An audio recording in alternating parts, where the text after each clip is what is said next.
My name is Ken Rossix. I am the Chief Operating Officer for Sub2 Empire. And on behalf of Mr. Jeff Kaufman, who is the founder of Sub2 Empire, I would like to welcome you to this video entitled, What About the Property Insurance for Sub2 Deals? This is one of the most frequently asked questions we get regarding creative financing deals in general, but specifically for Subject 2 deals, about how is the property insurance? It seems overly complicated. My typical insurance guy won't even touch this. He doesn't know what to do, et cetera, et cetera. Well, we are here to provide a general overview of all of that for you. It is not going to be a deep dive into every single possible scenario. Every single real estate deal is unique and different. And the insurance that goes along with that and the lender involved and the different insurance companies are unique. So we can't possibly take into account every single scenario. However, we are going to try to provide a general overview that will ensure that everybody's interests are properly itemized and noted in the insurance policy, and the underlying lender will be happy and satisfied. At least that is our goal here today. Real quick, we are going to, and bear with me too, by the way, we just have, as you can see, we have a simple PowerPoint presentation today. We're just going to run through that. Our standard Sub2 Empire disclaimer: neither Jeff nor I are accountants, financial planners, tax advisors, or attorneys, and we are not providing any such information or advice to you. This information is for educational and informational purposes only. There are no guarantees implied, expressed, guaranteed, or warranted in any way, shape, or form. That said, Jeff and I are seasoned real estate investors. Combined, we have over 35 years of experience, and we are creative finance experts. We do a lot of Subject 2 business. We do a lot of seller financing business. We acquire and dispose of property seller financing, contract for deeds, wrap mortgages, all those sorts of creative strategies we've been doing for years and years. And so what we do bring and what we do suggest and recommend is based on what we do in our business every day. Jeff and I are real people doing real deals, and this is what we do when we do our deals. Let's just dive right into it. What about the property insurance? This can be a primary reason why the underlying lien holder questions things. In other words, they could potentially make the whole loan, the whole underlying mortgage or deed of trust due and payable, right? The due on sale clause. So how do you avoid them knowing what's going on with the property and that you're assuming the responsibility for those payments, right? You are not assuming responsibility for the loan or debt. That is staying in the seller's name. But you are assuming, the agreement that you have with the seller is, you are assuming the obligation and responsibility to pay the monthly mortgage amount, which typically is escrowed, so it includes taxes and insurance, maybe HOA. That's what your agreement is. But the underlying lender has made a loan to the seller, not to you. So they want to make sure that their interests are protected and know from their perspective, no funny business is going on with the property. So making sure that you address the insurance properly will keep a red flag from potentially appearing on the side of the lender when they can start asking all those questions. By the way, if the due on sale clause is actually enforced or invoked by the lender, it's not the end of the world, right? You do need to say, okay, this is a matter of some urgency, but it's not the end of the world. You can address things appropriately. So just as a side note here, but this is about the insurance and making sure the insurance is properly addressed. We highly recommend that you take title to properties in a trust. Right? Jeff and I almost exclusively now, especially our Subject 2 deals, we take title to the property in a trust, and the beneficiary of that trust is our LLC. One of the main reasons, there's lots of reasons to use trusts. Trusts are a whole nother topic, and there's a nice package we offer as it relates to trusts and all those documents and setting that up properly. We'll talk about that later maybe. But we recommend the trust for the reasons of estate planning, right? Even though this is going to be a land trust, it's a land trust by definition because the asset that goes into the trust is going to be the real property. 123 Main Street. That real estate, that real property is going to fund the trust, be the asset of the trust. Therefore, by definition, it is a land trust. But you are under no obligation to call it a land trust. So in many states, the term land trust, people get this glossy look and say, what are you talking about with land trust? We don't deal with land trusts here. I don't know what a land trust is. Even attorneys, title companies are like, I don't know what you're talking about. Well, just don't call it a land trust. Just say you want to use a trust to take title to the property for estate planning purposes. All 50 states recognize and understand that, especially the insurance companies, and the lenders even know that oh yeah, stuff is placed in a trust all the time for estate planning purposes. Well, that's what you are doing there, right? Even though it's not necessarily going into the estate of the seller, like ultimately it will benefit your estate or your LLC or your business trust or whatever that looks like for you, but they don't need to know that, right? But they do need to feel comfortable with how what's happening with the property. That's a reason to use trust. You don't have to. You'll still be okay if you want to take title to the property in your LLC. You can always put it in a trust later if you wanted to, if that's something that you decided to do. But you can still adequately address the insurance if you're taking title to the property in the LLC either. We have just found that it's so much easier, and again, for a variety of reasons, to do this inside of a trust. So that's what we recommend. You want to work with insurance agents and companies that know and understand the sub-2 structure and about how that's going to be set up. So they already have it right from the beginning. They know that, okay, there's going to be different named insureds, or as their interest may appear, a TEMA as their interest may appear on here. And like we're probably going to change a mailing address and all those sorts of things, right? They already kind of understand that. One company that we use here, if you know, Jeff and I are based out of the St. Louis metropolitan area. So we do a lot of business in Missouri and Illinois. We also do deals in other states, but geographically speaking, a lot of our business is in Missouri and Illinois. And so a primary insurance company we happen to use here is Shelter Insurance. Their main office happens to be here in Missouri. And they understand, a lot of those agents understand how to address these issues. All right, and it's absolutely critical to properly insure the property, right? Again, this is a big red flag, and you don't want to end up with the last bullet there. You don't want to end up in a situation where you have two active policies on the premises at the same time. So if you're taking title to the property and you want to change insurance providers, right? Maybe you want to switch it to your insurance provider that is comfortable with the sub-2 stuff, and maybe the policy is even way cheaper than what it is with the current policy that's in place in escrow. It's totally fine. You can do that. Just make sure that that's done smoothly. Like if you're working with a sub-2 agent, an insurance agent that knows sub-2, like they will easily transition that, especially with the escrow for you, so there should be no issues there. But don't have two active insurance policies on the same premises at the same time. All right, that's in our opinion a recipe for disaster potentially, right? And I know there are gurus out there, especially in the subject to space, that say just take out another insurance policy and protect your interests, and leave that first insurance policy, which protects the interest of the borrower, right, who would be the primary insured in that particular scenario. Just leave that in place and then have your own insurance policy in there. We do not recommend that. So what can happen in a worst case scenario? Let's say there's a windstorm or a tornado and a tree falls on the house and it basically totals the house. All right, so it's uninhabitable and there has to be an insurance claim. Well, which insurance policy would handle that claim? Is it the original insurance, where the primary insured is the borrower, the seller in the subject to case, or is it your new insurance policy after you've taken title to the place?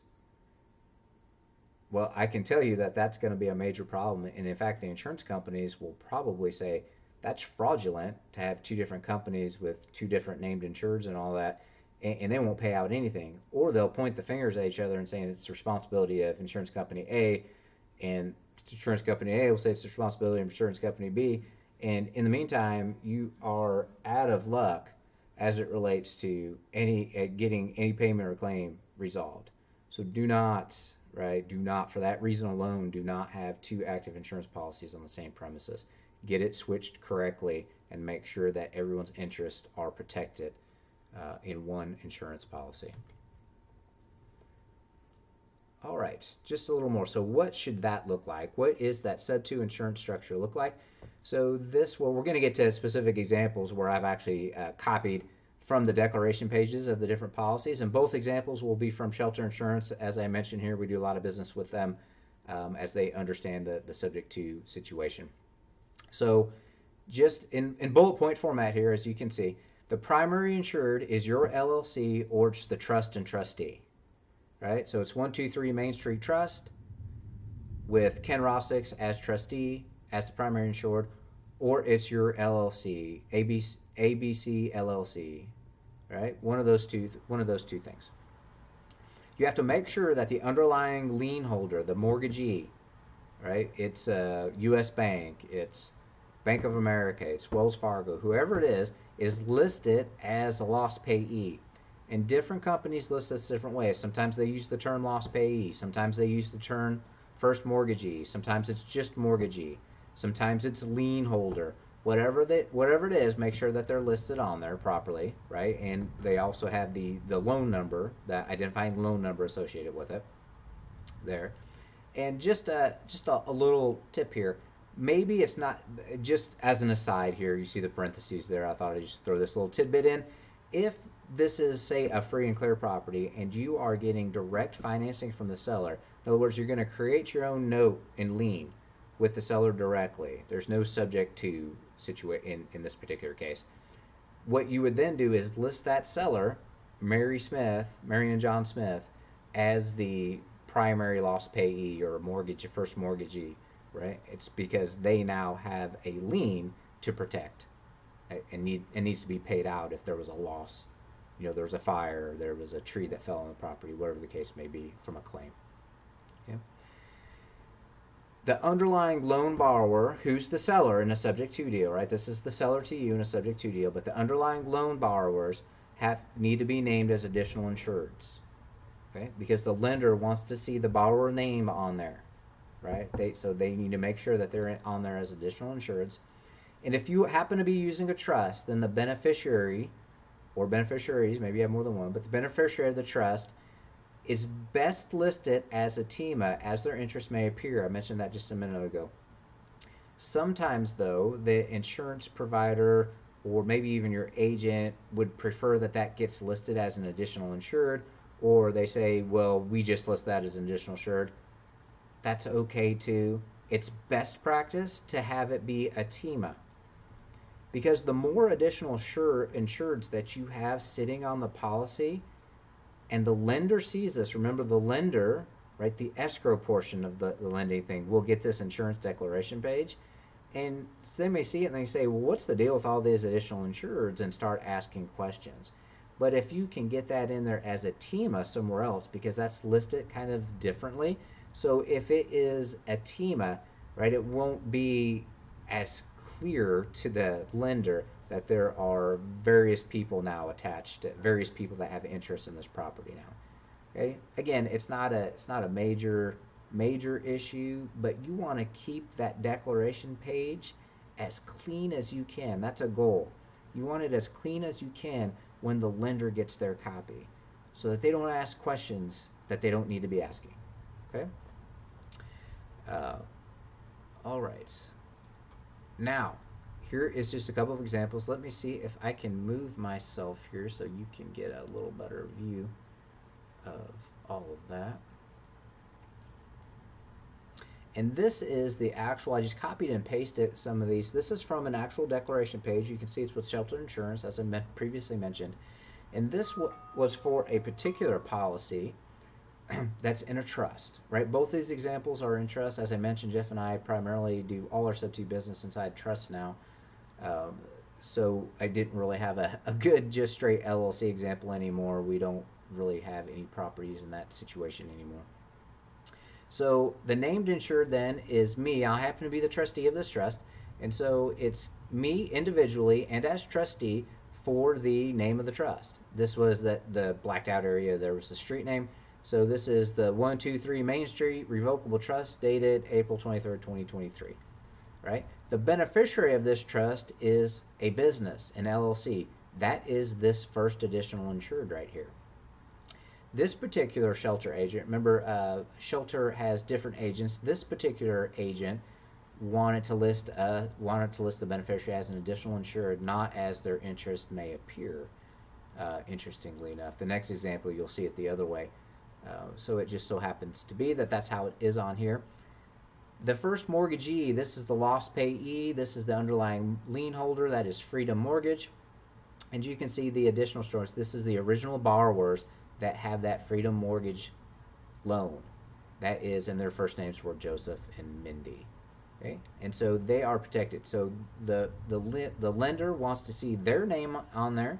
It wants to see the borrower name on there, which it is right here. And then here is the trust information. And remember, they do not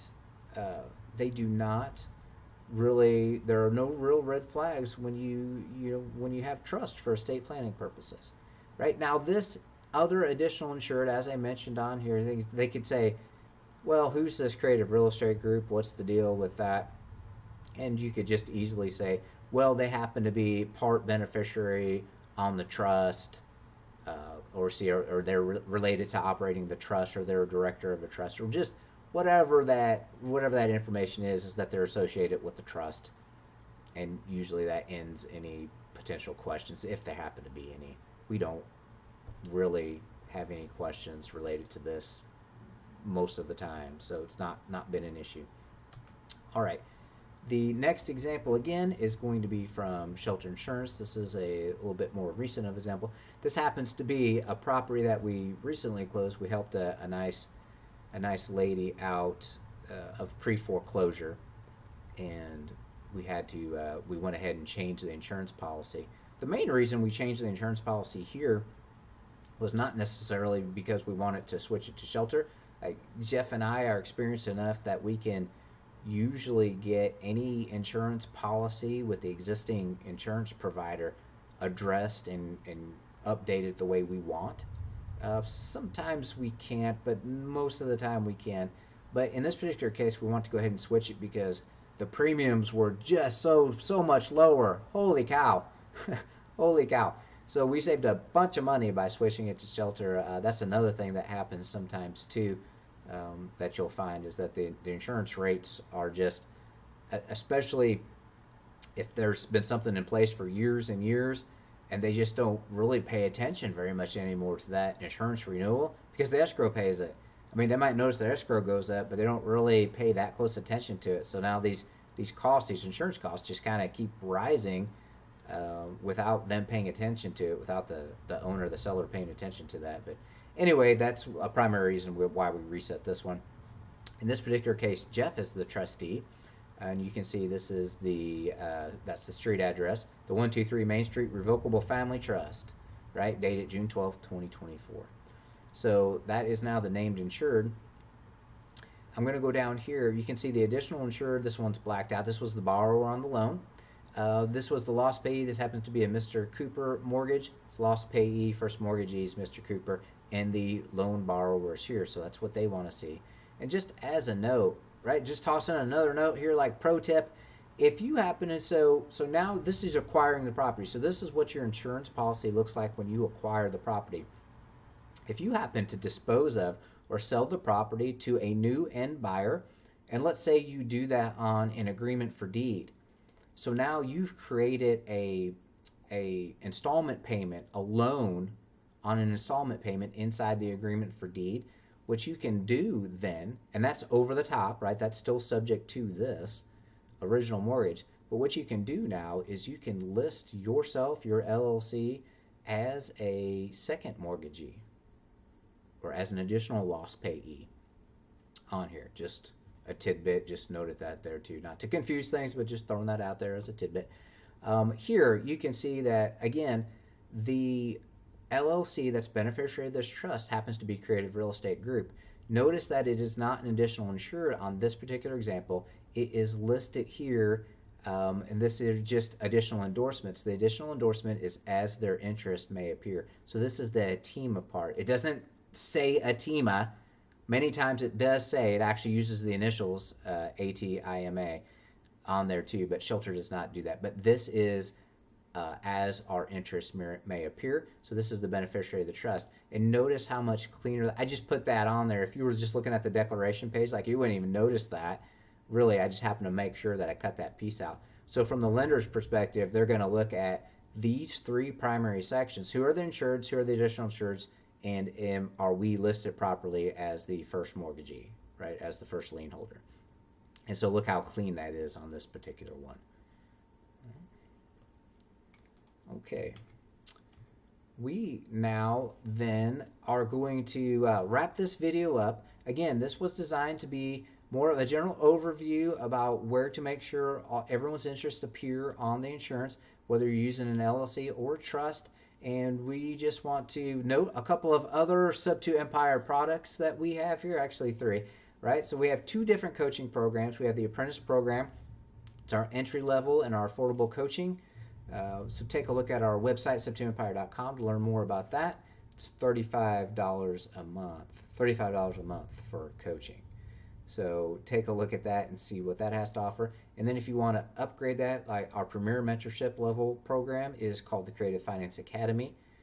And then I also mentioned here, we had talked about land trust pretty significantly throughout this particular video. And I just want to know that we do offer a land trust essential package as well that you can check out. Again, all available sub2empire.com.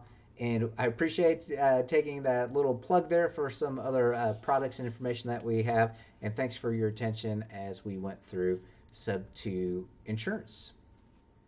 We will see you in the next video.